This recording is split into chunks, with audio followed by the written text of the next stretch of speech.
Patuloy ang pag-abot ng pamahalaan sa lahat ng sulok ng bansa para magbigay ng serbisyo. Sa katunayan, sa isla ng Guimaras, isang proyekto ang inilunsad para sa mga bago silang na sanggol na pinangunahan mismo ni First Lady Lisa Marcos. Silipin yan sa sentro ng balita ni Kenneth Pasyente.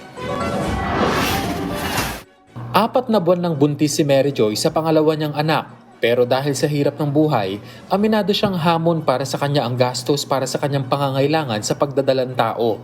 Kasi may panganay ako, sir, nag-aaral. Ngayong pasukan na naman, di ba, na darating.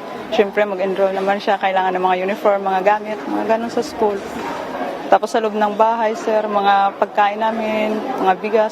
Para matulungan ang mga kagaya ni Mary Joy, isa siya sa mga naging benepisyaryo ng Guimaras Children's First 1,000 Days Project na pinangunahang ilunsad ni First Lady Luis Araneta Marcos sa Guimaras. Isa itong proyekto na tututok sa mga buntis mula sa kanilang conception hanggang sa pagsilang ng kanilang sanggol at hanggang sa pagtuntong nila sa mahigit 2 taong gulang.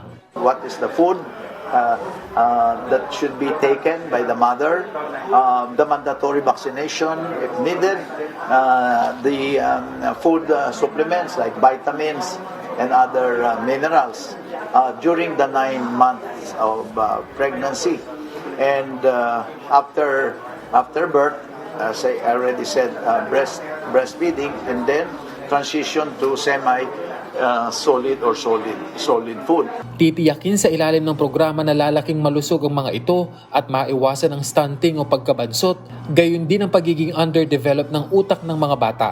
Tugon din ito ng pamahalaan katuwang ang mga NGO para tuldukan ang malnutrisyon sa bansa. Not every pregnant woman and child during first 1,000 days will be made beneficiary of the nutrition program. Only those who are not nutritionally at risk or those who are not capable of taking care of themselves, especially during the first 1,000 days of life because of poverty. Laking pasalamat naman ni Mary Joy dahil malaking bagay anya ito sa kanila. Kasi nakabawas kami gastos, lalo na sa mga vitamins namin, sa pangailangan namin. Tapos bigyan kami ng stove, nga ganun, sir. Para hindi maging effect sa babies hanggang sa paglaki, maging malnourished. Sinabi naman ni DILG Secretary Benher Apalos na target na palawigin pa ang proyekto sa buong bansa. Meron kami memorandum circular sa lahat ng LGUs na pagdating sa ganitong klaseng kasi bawat lugar ay meron mga NGOs ay i-entertain sila, of course i-welcome sila.